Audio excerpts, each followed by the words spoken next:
नमस्कार, मैं हूं पंकज सिंह जाडेजा। हमारा उद्देश्य है राष्ट्र से स्नेह, राष्ट्र का सम्मान। अब देखते हैं आज के दिन भर की टॉप हेडलाइन।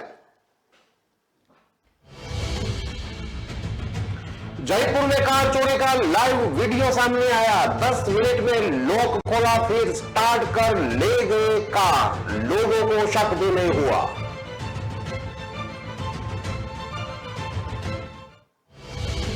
अजमेर में पार्षद रिश्वत लेते गिरफ्तार। 30,000 की राशि लेते आरोपी के भाई को भी दबोचा। बिल पास करवाने के लिए मांगे थे रुपए।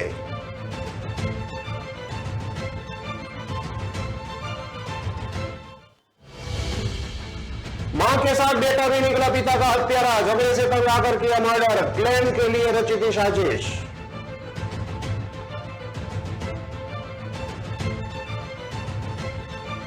किलोमीटर दूर से दिखाई देगी सबसे ऊंची शिव प्रतिमा। जर्मनी तकनीक से बने पंडाल में होगी राम कथा।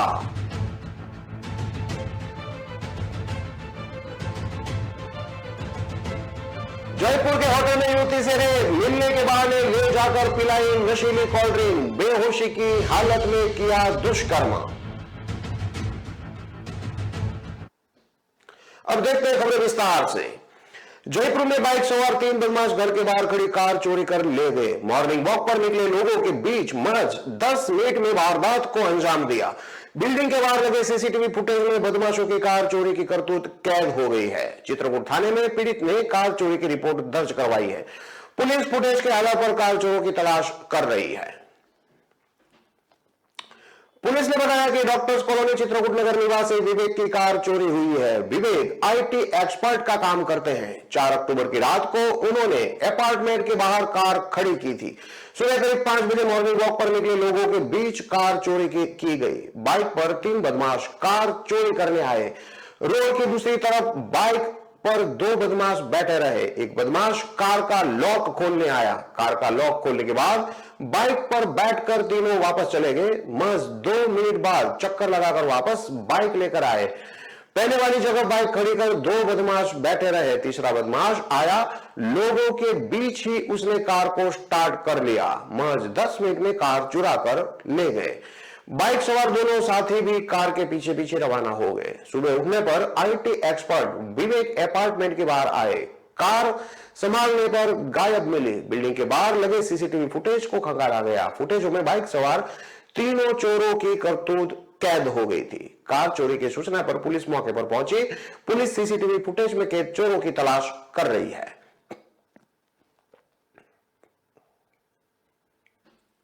अजमेर एसीबी ने शुक्रवार को कार्रवाई करते हुए विजयनगर के पार्षद एवं उसके सहयोगी भाई को 30,000 की रिश्वत लेते रंगे हाथों गिरफ्तार किया।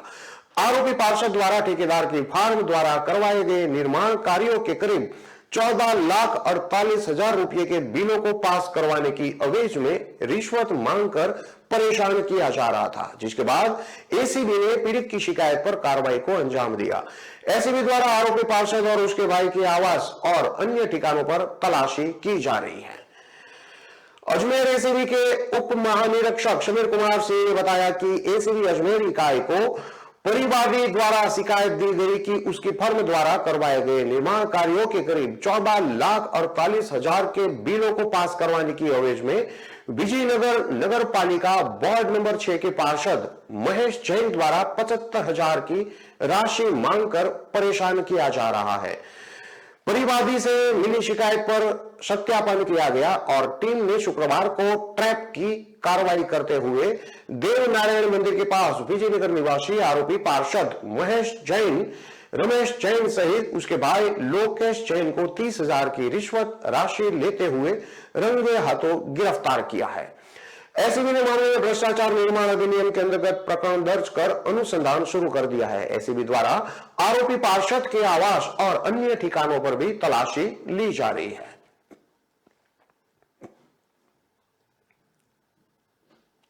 मेड़ता के कुरडाया गांव के नेमाराम हत्याकांड मामले में नया खुलासा हुआ है। मेड़ता सिटी पुलिस ने पति की हत्या के आरोप में पत्नी के बाद गुरुवार शाम को नेमाराम के बेटे को भी गिरफ्तार कर लिया है। प्रॉपर्टी हड़प करने और 50 लाख के क्लेम के लिए मां के साथ मिलकर बेटे ने पिता की हत्या कर दी। आपको बता दें कि कुरडाया गांव निवासी नेमाराम के बड़े भाई बाकराम बाकर ने आरोप लगाया कि 4 अक्टूबर को नेमाराम, जो कि 57 साल की उम्र का है, उसकी पत्नी ने गला दबाकर उसकी हत्या कर दी थी, जिसके बाद पुलिस ने पत्नी शारदा को गिरफ्तार। मामले में पूछताछ की तो बेटे का भी नाम सामने आया। ऐसे में अब पुलिस पिता की हत्या के सह आरोपी बेटे रविंद्र नेमाराम जाट को भी गिरफ्तार कर लिया है। इस पूरे हत्याकांड के पीछे अब तक 2 बातें सामने आई है। नेमाराम की पत्नी शारदा और उसका बेटा रविंद्र दोनों ही नेमाराम से परेशान थे। नेमाराम नशे का आदी था। ऐसे में रोज रोज के झगड़े से तंग आकर मां बेटे दोनों ने नेमाराम को ठिकाने लगा दिया। हत्या के पीछे यह सिर्फ एक ही मकसद नहीं था। परिजनों ने बताया कि दोनों ने भारी भरकम लोन माफ कराने और लाखों का क्लेम लेने के लिए भी नेमाराम की हत्या कर दी। वही 3 महीने पहले नेमाराम के नाम से एक ट्रैक्टर और पिकअप खरीदकर दोनों वाहन 20 लाख में फाइनेंस कराए थे। साथ ही दोनों ने नेमाराम का 30 लाख का जीवन बीमा भी कराया था। ऐसे में मां बेटे हत्या के बाद कुल मिलाकर 50 लाख का क्लेम हासिल करना चाहते थे। मां बेटे दोनों ने नेमाराम की हत्या करने के बाद पहले तो पूरे परिवार को यह कहकर गुमराह किया कि नेमाराम की हार्ट अटैक से मौत हो गई है। बाद में उसकी अंत्येष्टि कर सबूत भी मिटा दिए। जब अंत्येष्टि से पहले भाइयों ने नेमाराम के शरीर पर चोटों के निशान देखे तो कहा कि एक दिन पहले बाइक से गिर गए थे, यह वही निशान है। मगर गले के चारों तरफ गहरे निशान देखकर परिवार के अन्य लोगों को शक हुआ था और उन्होंने कुछ फोटो खींच ली। अंत्येष्टि के बाद परिजनों ने घटना की जानकारी पुलिस को दी, जिसके बाद पत्नी ने हत्या की बात कबूल ली। हत्या के बाद दोनों मां बेटे अंत्येष्टि कराकर साक्ष्य मिटाने में सफल रहे, लेकिन मृतक के चोटों की फोटो ही पुलिस के पास सबसे बड़ा सबूत है। आपको बता दें कि परिजनों ने यह भी आरोप लगाया कि करीब 3 साल पहले नेमाराम की पत्नी ने जमीन जायदाद अपने नाम करा ली थी। उसके बाद एक दिन मारपीट कर नेमाराम का पैर भी तोड़ दिया था। सीआई रोशनलाल समारिया ने बताया कि कुरडाया के नेमाराम हत्याकांड मामले में मृतक की पत्नी को पहले ही गिरफ्तार किया जा चुका है। अब इस मामले में मृतक के बेटे को भी गिरफ्तार किया है। आज आरोपी बेटे को कोर्ट में पेश किया जाएगा। पुलिस मामले में पूछताछ के साथ ही आगे की जांच कर रही है।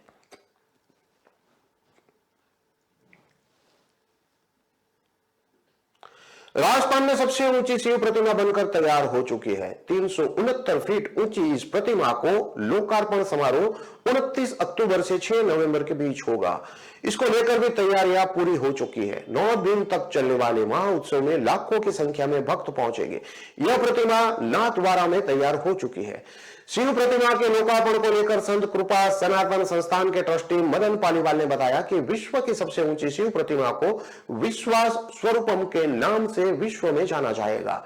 पहले यह प्रतिमा 351 फीट तक की थी। उसके बाद महादेव के जटा में गंगा विराजित करने के बाद शिव प्रतिमा 18 फीट ऊंची होकर 369 फीट की हो गई है, जो विश्व में अद्वितीय है। मदन पालीवाल ने बताया कि इस महामहोत्सव में 9 दिन तक धार्मिक, आध्यात्मिक और सांस्कृतिक आयोजन किए जाएंगे, जिसमें प्रमुख रूप से मुरारी बापू की 9 दिवसीय राम कथा इस महोत्सव को 4 चांद लगाएगी। राजस्थान के राजसमंद जिले में श्री जी नगरी नाथद्वारा के गणेश टेकरी पर बनी 369 फीट की ऊंची यह प्रतिमा 51 बीघा की पहाड़ी पर बनी है। इस प्रतिमा में भगवान शिव ध्यान एवं अल्लड़ की मुद्रा में विराजित है, जो 20 किलोमीटर दूर से ही दिखाई देते हैं। रात्रि के समय में भी यह प्रतिमा स्पष्ट रूप से दिखाई दे, इसके लिए विशेष LED लाइट्स लगाई गई है। 29 अक्टूबर से 6 नवंबर तक नाथद्वार में आयोजित होने वाले इस महोत्सव में मुरारी बापू के प्रवचन के साथ ही आस्था, सांस्कृतिक, संगीत और कला का महासंगम होगा। जर्मन तकनीक से बने पंडाल में राम कथा होगी। संत कृपा सनातन संस्थान की ओर से आयोजित इस महोत्सव का नजारा महाकुंभ से कम नहीं होगा। करीब 1.5 लाख स्क्वायर फीट का पंडाल तैयार किया जा रहा है और करीब 2 लाख स्क्वायर फीट में भोजनशाला का पंडाल भी लगाया जा रहा है। जर्मन तकनीक से यह पंडाल बनाया जा रहा है। कथा पंडाल में करीब 50,000 श्रोता के बैठने की व्यवस्था की गई है। लोकार्पण महामहोत्सव में प्रतिदिन 1 लाख लोग भोजन प्रसाद लेंगे। सर्विस काउंटर तक सामग्री पहुंचाने की अलग अलग टीम तैनात की गई है। आयोजन को लेकर नाथद्वारा, उदयपुर सहित आसपास की होटल की एडवांस बुकिंग प्रारंभ कर दी गई है। शिव प्रतिमा पर विशेष रूप से लाइट एंड साउंड के 3D प्रयोग के द्वारा शिव स्तुति का प्रसारण होगा। पर्यटकों के लिए यह बहुत ही आकर्षण केंद्र होगा। इसमें बर्को कंपनी के प्रोजेक्टर का प्रयोग किया गया है। राजस्थान के उदयपुर महाराणा प्रताप अंतरराष्ट्रीय हवाई अड्डे से 40 किलोमीटर और उदयपुर शहर से 43 किलोमीटर दूर श्रीनाथ जी की नगरी नाथद्वारा में गणेश टेकरी की पहाड़ी पर स्थापित है। यह प्रतिमा वही राजसमंद जिला मुख्यालय से 15 किलोमीटर दूर है।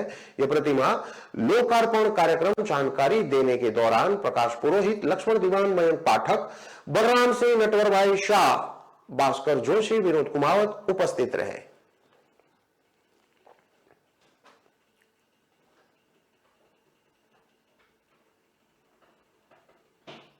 जयपुर के एक होटल में परिचित के युवती से रेप का मामला सामने आया है। नशीली कोल्ड ड्रिंक पिलाकर बेहोशी की हालत में युवती से दुष्कर्म किया गया। किसी को बताने पर जान से मारने की धमकी भी दी गई। कानोदा थाने में पीड़िता ने आरोपी परिचित के खिलाफ रिपोर्ट दर्ज करवाई है। पुलिस मामले की जांच कर रही है। पुलिस ने बताया कि आगरा रोड कानोदा निवासी 28 साल की युवती ने रिपोर्ट दर्ज करवाई है। आरोपी शिवचरण गुर्जर कानोदा के जामडोली का रहने वाला है। पुराना परिचय होने के कारण उससे बातचीत और मिलना जुलना था। आरोप है कि 2 अक्टूबर की दोपहर आरोपी शिवचरण उसे मिला। बातचीत के दौरान आगरा रोड स्थित होटल में ले गया। होटल के कमरे में ले जाकर उसे बैठने को कहकर चला गया। कुछ देर बाद वापस कोल्ड ड्रिंक लेकर आया। उसे कोल्ड ड्रिंक पीने को दी। कोल्ड ड्रिंक में नशा मिला होने के कारण बेहोशी छाने लगी। बेहोशी की हालत में आरोपी शिवचरण ने उसके साथ दुष्कर्म किया। होश आने पर गलत काम करने की कहकर विरोध किया। इस पर आरोपी ने किसी को बताने पर जान से मारने की धमकी दी। डरी सहमी पीड़िता को देखकर परिजनों के दबाव डालकर पूछने पर आप बीती सुनाई। पीड़िता की शिकायत पर पुलिस ने आरोपी के खिलाफ मामला दर्ज कर लिया है। खबरों में लेते हैं अब एक छोटा सा विराम।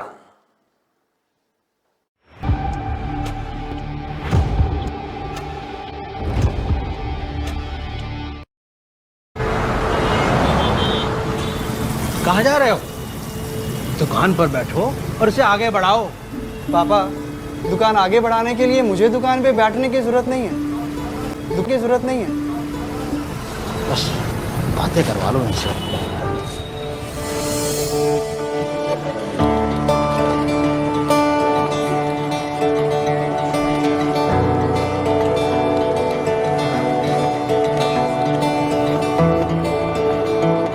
थोड़ा सा ऊपर हो।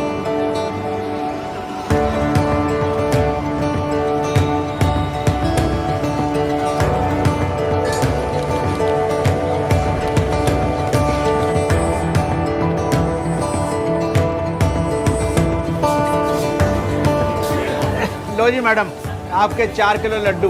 बेटा इनका लड्डू पैक कराओ। क्यों पापा, बढ़ गई ना दुकान आगे? हाँ बेटा, अब तक सबकी खुशी के लिए मिठाई खिलाई है, मगर आज अपने बेटे के हुनर के लिए खुद खाऊंगा। जब खिलकर निकलता है स्किल तो सलाम करता है हर दिल। DSEU, इंडिया की पहली स्किल एंड एंटरप्रेन्योरशिप यूनिवर्सिटी, जहां ऐसे कोर्सेज में हैं डिग्रीज और डिप्लोमास जो बेटर फ्यूचर की ओर ले जाएंगे आपको।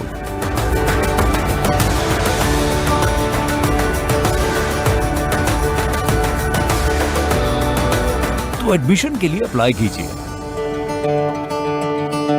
स्किल है तो नहीं कुछ मुश्किल है।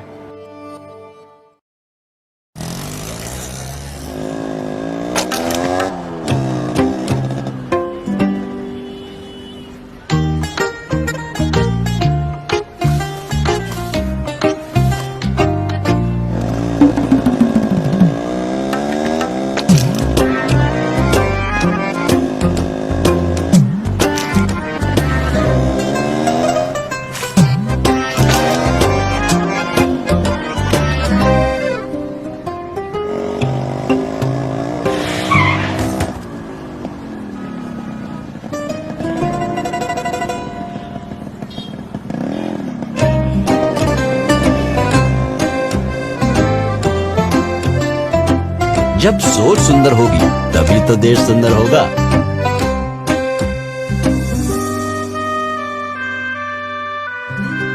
JSW Paints, think beautiful।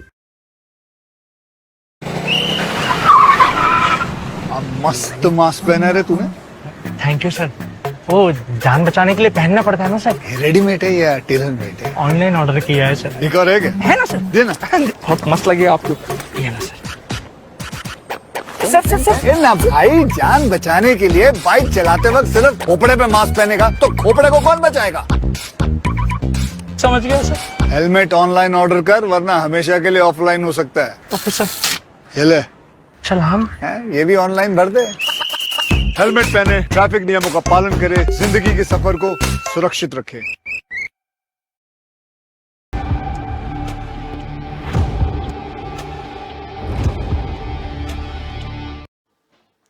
विराम के बाद एक बार फिर से आपका स्वागत है। अब देखते हैं आगे की और खबरें।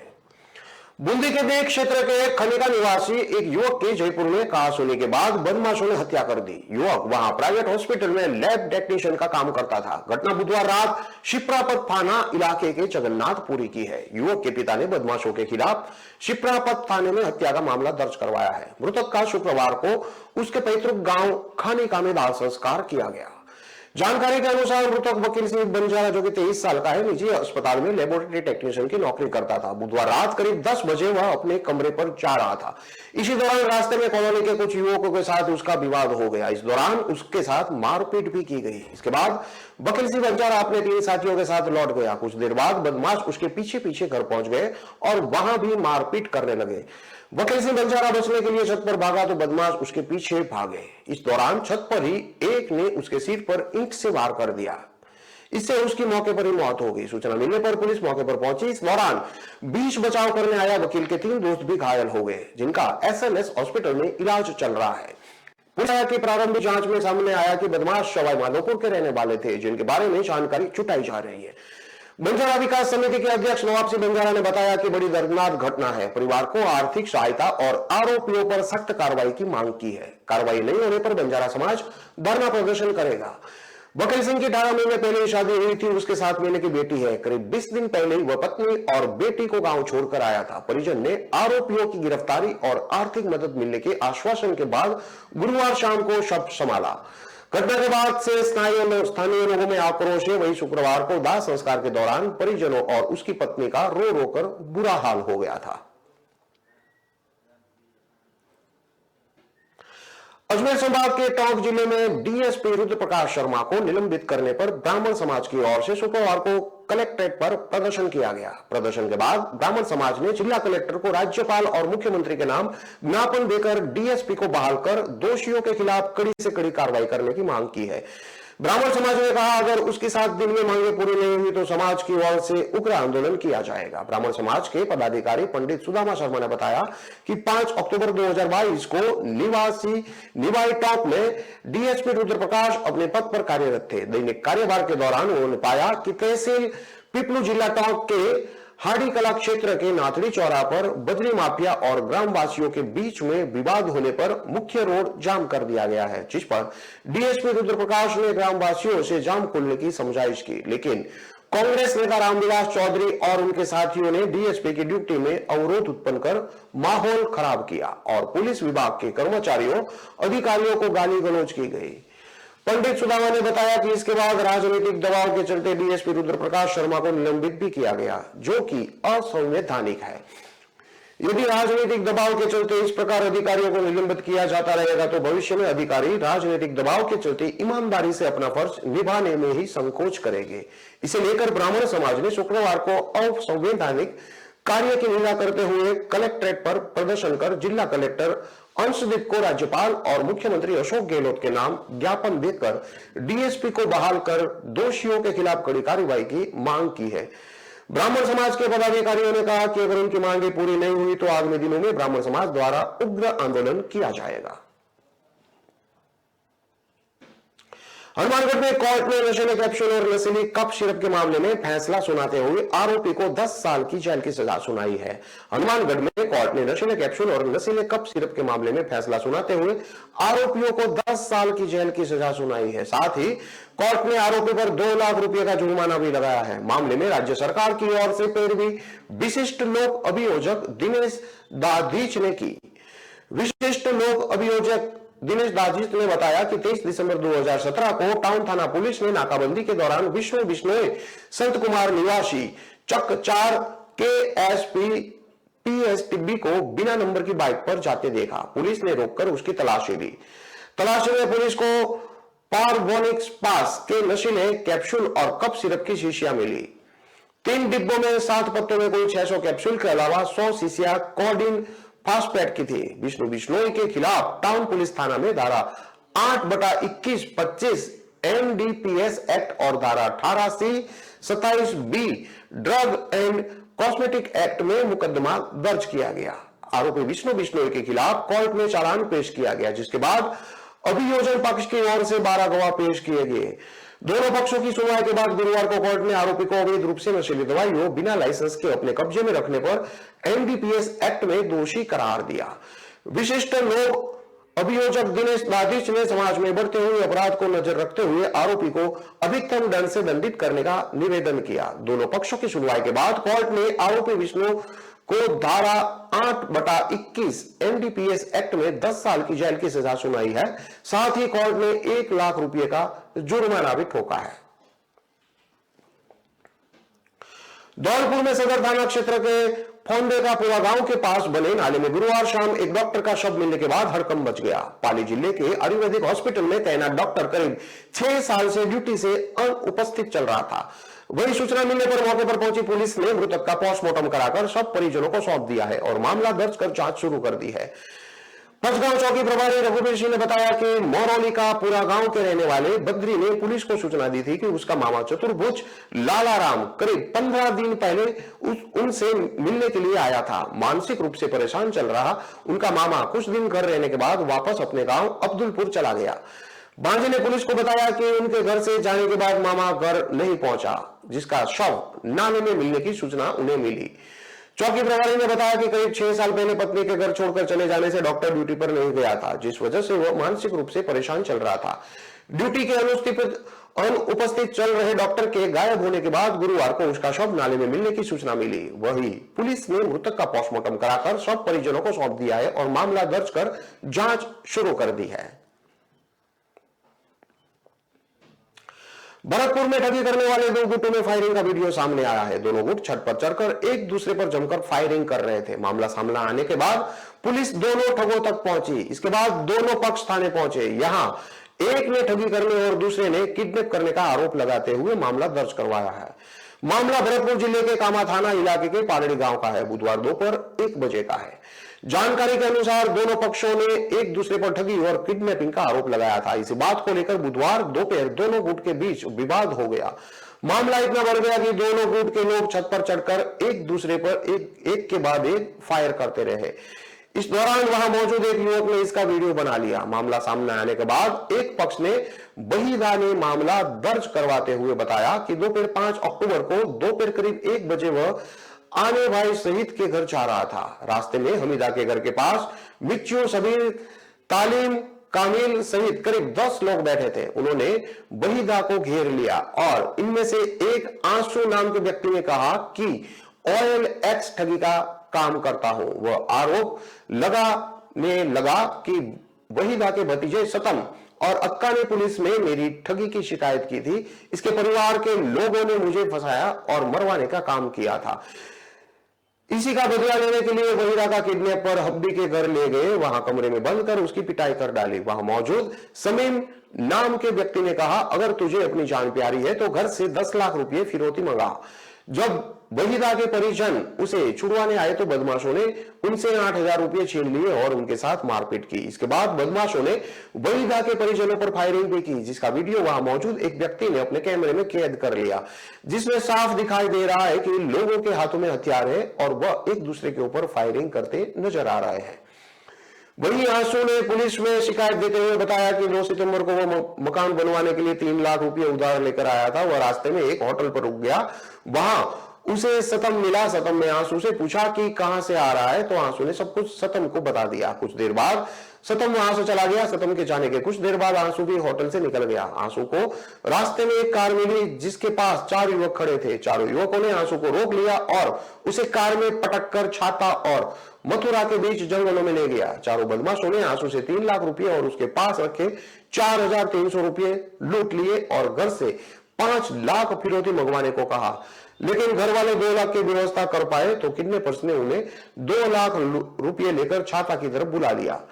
पैसे लेने के बाद बदमाशों ने आंसू को छोड़ दिया। आंसू ने सतम और उसके साथियों के खिलाफ मामला दर्ज करवाया। जब आंसू ने सतम के परिजनों से घटना को लेकर उलझा दिया तो 5 अक्टूबर को आंसू के पास सतम के बड़े भाई का फोन आया और कहने लगा, तू मेरे भाई का झूठा नाम लगा रहा है, इसका तेरे से बदला लेंगे। कुछ देर बाद सतम और उसके परिजन आंसू के घर पहुंचे और उसके घर पर पथराव करते हुए फायर कर दिए। साथ ही बदमाश घर में घुस गए।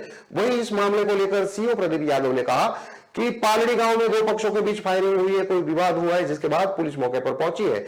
फिलहाल गांव में शांति बनी हुई है। विवाद के बाद में जांच कर रहे हैं। घटना में किसी के घायल होने की सूचना नहीं है। इन सारी खबरों को विस्तार से पढ़ने के लिए आप हमारे वेबसाइट का भी प्रयोग कर सकते हैं। हमारा वेब का पता है www.kalamkartavya.com। हमारी कलम में हमारा कर्तव्य के उद्देश्य के साथ खबरों को आप राष्ट्र प्रथम के साथ देखते रहिए। नमस्कार।